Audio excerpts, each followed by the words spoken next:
Jo trencaré la línia del debat. A veure, el que va passar el mes de desembre va passar el mes de desembre, ja ens vam barallar aleshores, crec que tornar-nos a barallar ja hem explicat tots el per què i el per quando. A mi em preocupen dues coses que han sortit avui aquí. Una és una opinió d'un ciutadà, crec que era el senyor Manyer, que ens deia que fan el que volen amb els pressupostos.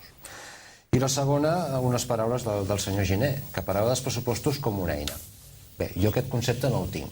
Jo tinc el concepte que els pressupostos precisament és el compromís del govern municipal de què farà amb els diners de la ciutadania i que al cap i a la fi ens serveix als diferents grups de l'oposició per controlar quina és la seva gestió de govern. I el que em preocupa d'allò que deia que és una eina i que fan el que volen, el que em preocupa realment és que estem a mes de març i els pressupostos ja no són iguals que el del mes de desembre, perquè hi ha hagut correccions entremig, que ja van passar en el darrer ple.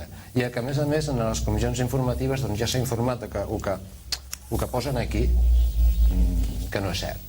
Que no és cert que es retallin diners, com sortia en els pressupostos del mes de desembre, a les entitats de serveis socials i de salut, perquè se'ls hi mantindrà, com es mantenen altres partides. Per tant, ja estem modificant els pressupostos, que al cap i a la fi és un compromís. És un compromís que tenen vostès davant de la ciutadania i és l'eina que fem servir nosaltres per controlar la seva acció de govern. I això és el que no pot ser. I l'altre, de la desinformació de la ciutadania. Nosaltres, aquí a Esplugues, fem una cosa que és magnífica. Una audiència pública 2 dies abans del ple per informar de com seran els pressupostos. Jo crec que aquí, si volem que la ciutadania sigui còmplice dels partits polítics i lluitar contra aquesta desafecció, hem de treballar amb altres paràmetres. I aquests paràmetres és que mesos abans que s'aprovin els pressupostos, obrir-los a la ciutadania, que la ciutadania opini. Nosaltres sempre hem defensat des d'Esquerra Republicana, a més, que les associacions de veïns, també com a representants veïnals, intervinguin i facin propostes, que aquestes siguin escoltades pel govern i a partir d'aquí es treballi des de la base, des de la ciutadania cap al govern, i del govern després distribuint els pressupostos com ha de ser. Si aquestes dues coses no es fan i a més es té el concepte que el pressupost és una eina que avui la podem fer servir, demà la modifiquem, la toquem d'una altra manera, això és impossible. I per acabar, respecte als famosos plans Zapatero, jo m'estimo més que en l'ordinari hi hagi 1.875.000 euros que ens falta, que ens aporti l'Estat, que no pas que a través d'un pla especial, d'un pla extraordinari, que no sabem si el tindrem per l'any 2011, també ens arribin aquests diners.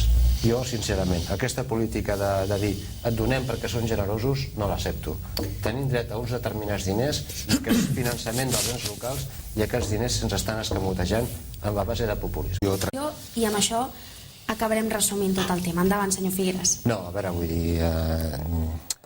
Jo dic el que dic i és a tenor del que llegeixo. I si aquí en el pressupost em diu que es destinen X diners a les entitats de serveis socials i de salut i en l'última informativa doncs la presidenta de l'àrea, que si no m'equivoco és la senyora Sara Forgas, que és del seu partit, em diu no, els hi mantindrem el del 2009. Per tant, també congelem aquesta despesa i mantenim la despesa de l'any 2009 quan en els pressupostos del 2010 diu que eren menys diners i que les entitats de cultura, de joventut, d'esports, que en teoria tenia que venir un retall d'un 5%, s'està estudiant si serà un 5 o serà un 7, doncs perdonin, això és modificar els pressupostos i es modifiquen sobre la marxa. No s'ha pres cap acord en aquest sentit encara. Bé, però era la intenció, però és que a més, veient els articles que vostè mateix escriu en el Pont, o fins i tot la mateixa informació que surt en el Pont, doncs clar, te'n dones compte que sí que anàvem en aquesta línia, però que en realitat no és el que s'està explicant ni el que es va aprovar en els pressupostos. Per tant, jo que dic, els pressupostos són per complir-los. El finançament local, evidentment, és una altra història, però els pressupostos són per complir-los. Si vostès no els estan incomplint, els estan reformant. I jo crec que la manera de reformar els pressupostos no és amb el dia a dia.